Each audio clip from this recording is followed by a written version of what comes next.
आज आपण टेस्टी अशी पाणीपुरीची रेसिपी बघणार आहोत।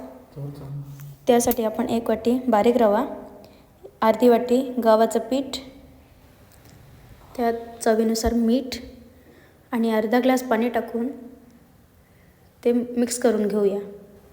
हे मिश्रण फुगण्यासाठी 10 ते 15 मिनिटं बाजूला ठेवून देऊया।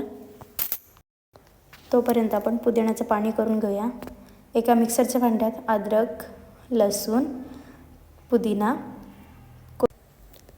त्यात भरपूर अशी कोथिंबीर, 2 हिरव्या मिरच्या, 1 चम्मच जिरे आणि हे सगळं मिश्रण मिक्सरला बारीक अशी पेस्ट करून घेऊया।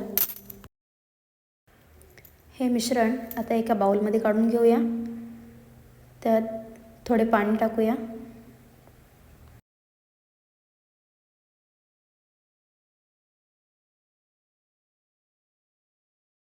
पाणी चटपटीत होण्यासाठी मी एव्हरेस्टचा पाणीपुरीचा मसाल्याचा वापर केलेला आहे।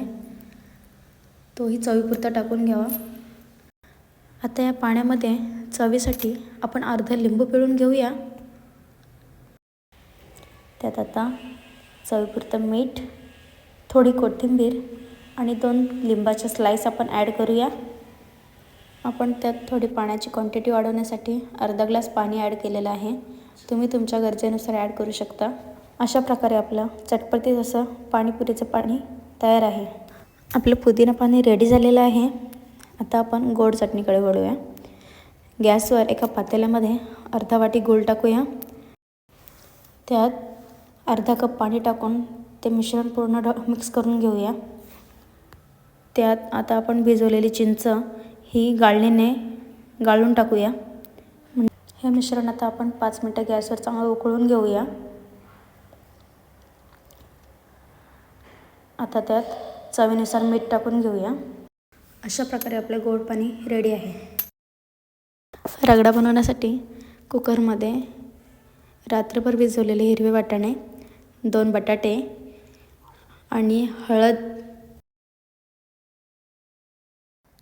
चवीनुसार मीठ टाकावे व त्यात 1 ग्लास पाणी टाकून हे मिश्रण कुकरला 10 ते 15 मिनिटं शिजवून घ्यावे।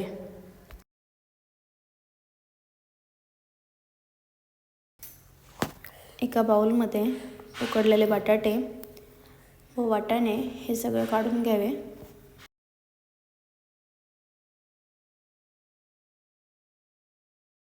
त्यात आता बारीक चिरलेला कांदा, थोडा टोमॅटो आणि कोथिंबीर टाकून हे सगळं मिश्रण एकजीव करून घेऊया। अशा प्रकारे आपला पाणीपुरीचा रगडा तयार आहे। हे सगळं झाल्यानंतर आता आपण फुगत ठेवलेल्या पिठाच्या पुऱ्या बनवायला घेऊया। पुऱ्या बनवण्यासाठी गोल अशी एक चपाती बनवून घेऊया। एखाद्या गोल आकाराच्या झाकणाने किंवा भांड्याने आपण पुऱ्या पाडून घेऊया। पुऱ्या पाडण्यासाठी मी इथे दुधाच्या बाटलीच्या झाकणाचा उपयोग केलेला आहे।